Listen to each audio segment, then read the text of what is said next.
네, 그림으로 배우는 기초한자 117번 동영상입니다. 저는 알기 쉽게 설명하여 저절로 외워지는 한자 1권, 2권, 3권을 저술한 김영진입니다. 자, 일주일의 마지막 날 토요일이죠. 이 흑토자를 중심으로 해서 설명드리겠습니다. 문해력 향상을 위해서는 한자 해석이 대단히 중요하다고 그랬죠. 이 흑토자는 흙, 토양 이란 뜻만 있는 것은 아니에요. 땅 또는 생활하는 터전이란 뜻도 포함되고요. 그 지방 특유의 이런 뜻이 포함되어 있습니다. 이게 중요합니다. 그 다음에 토요일, 그 다음에 별 이름에도 사용하죠. 자, 우리가 흙 하면 생명의 터전 또는 씨앗을 품는 어머니 이런 말 종종 말하죠. 그러면 이 흑토자가 어떻게 생겨나는가 하면 맨 처음에 이런 흙덩이가 있습니다. 흙덩이 거기에서 이제 싹이 나고 있죠. 거기에서 갑골문자 전서체를 거쳐서 오늘날의 흑토가 됐는데 어떻게 변화된지 어떻게 변천했는지 볼까요? 갑골문자 지금으로부터 3700년 이전에 흑토자는 이거였습니다. 이렇게 이게 어떻게 흑토자입니까? 흙덩이 흙무더기를 말하는 거죠. 이것이 흑토자였어요. 그러다가 전서체에서 오늘날의 흑토자와 비슷한 이런 글자가 되었습니다. 그래서 오늘날은 이러한 형태로 바뀌었죠. 그래서 이와 같은 변천 과정. 그래서 흑토자 하잖아요. 그럼 흑토자는 항상 뭐죠? 흙무덩이, 흙덩이에서 싹이 나는 것 있죠. 이것을 연상하면 외우기가 쉽습니다. 자, 쓰기 순서는 어떻습니까?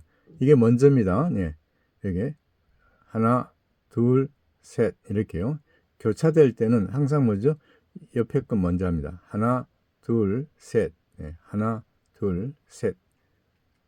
이렇게 해서 3액으로 써야 됩니다. 3액이란 세 번 만에 쓰십시오라는 뜻이죠. 자, 문해력 향상을 위해서는 한자 해석이 중요하다고 그랬죠. 이 흑토자는 흙, 토양이란 뜻만 있는 것은 아니에요. 땅, 생활하는 터전, 그 지방 또는 그 지방 특유의 이런 뜻이 포함되어 있습니다. 이게 중요합니다. 그 지방. 토요일, 별 이름에도 사용하죠. 자, 흙, 토양 이란 뜻의 단어 정리해 봤습니다. 이게 톡이 나오네. 흑토자에다 그릇기자. 흙을 구워 만든 질그릇을 우리가 톡이라 하죠. 톡이. 그 다음에 토사 나옵니다. 이 사는 모래사자입니다.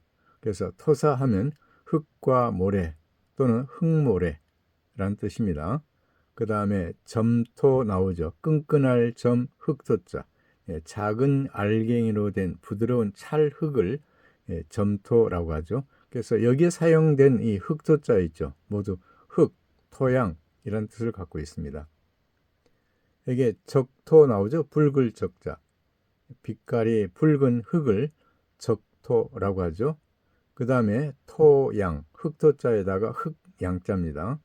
흙, 농사짓는 땅을 다른 말로는 토양이라고 하죠. 자, 이 흙이란 것은 일상 용어로 눈에 보이는 물질을 가지고 말할 때는 흙이라고 합니다. 그러면 토양은 언제 사용합니까? 이건 과학 용어입니다. 그래서 농업, 환경, 과학 분야에서 흙의 구성하고 기능을 말할 때 사용하죠. 이와 같이 흙과 토양의 차이점 분명하게 기억해 두시면 도움이 많이 됩니다. 그 다음에 땅, 생활의 터전 이란 뜻을 갖고 있는 흑토자 정리해 봤습니다. 토지 나오죠. 흑토자에다 땅지자. 논밭이나 집터를 말할 때는 토지라고 하죠. 토지. 그 다음에 국토, 나라국자. 우리가 사는 땅 또는 나라 땅을 뭐죠? 국토라고 하죠. 국토. 그 다음에 영토, 영자는 옷긴 영자입니다. 그래서 국가의 주권이 미치는 공간을 말할 때는 영토라고 하죠. 영토. 그 다음에 농사 짓는 땅은 농토라고 하죠. 농사 농자. 이와 같이 여기서 사용하는 흑토자 있죠. 흑토자는 땅 또는 생활의 터전 이런 뜻을 갖고 있습니다. 그 다음에 이번은 그 지방 또는 그 지방 특유의 이런 뜻을 갖고 있는 단어 정리해 봤습니다. 이게 토속 나오죠. 흑토자에다가 풍속 속자. 그 지방 특유의 풍속을 토속이라 하죠. 토속. 그 다음에 토착민, 붙을착, 백성민. 그 지방에서 오래전부터 사는 원주민을 토착민이라고 하죠. 그 다음에 풍토, 바람풍자 썼습니다. 풍토. 그 지방 기후와 토질 또는 그 고장의 양상이나 풍속을 말할 때 풍토라고 합니다. 그래서 여기서 사용하는 흑토자 있죠. 모두 그 지방 특유의 이런 뜻이 포함되어 있습니다. 그 다음에 토요일, 일주일의 7번째 날을 토요일이라고 하죠. 어떤 사람이 이렇게 말합니다. 금토일, 3일은 휴일입니다. 직장에 따라서 금토일, 3일 쉬는 직장 요즘 생겨나기 시작했죠. 자, 그럴 때 말할 때, 즉 흑토자는 토요일입니다. 자, 별 이름에도 사용합니다. 토성, 흑토자, 별성자, 태양계 6번째 행성이죠.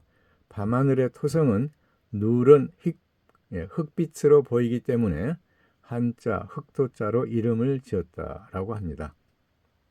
이 흑토자와 관련된 사자성어도 정리해봤습니다. 여기에 토붕와해 나오죠. 무너질 붕, 기와와 흩어질 해. 흙이 무너져 내리고 지붕의 기와가 흩어지듯 산산조각 난다. 그럴 때 이게 토붕와해라는 한자 사자성어를 사용합니다.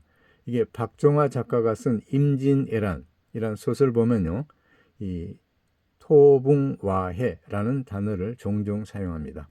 자, 새로운 한자 많이 나왔습니다. 사자성어에서 설명드리겠습니다. 자, 그렇습니다. 문해력 향상을 위해서는 한자 해석이 대단히 중요하다고 그랬죠. 흑토자에는 흙, 토양이란 뜻이 있고 땅, 생활하는 터전이란 뜻도 있고 중요한 것은 그 지방 특유의 라는 뜻이 포함되어 있습니다. 이게 대단히 중요합니다. 토요일, 별 이름에도 사용합니다. 자, 그럼 다음 118번 기초한자 동영상에서는 이 부, 아버지를 상징하는 이 아비부자에 대해서 폭넓게 깊이 있게 설명해 드리겠습니다. 수고하셨습니다.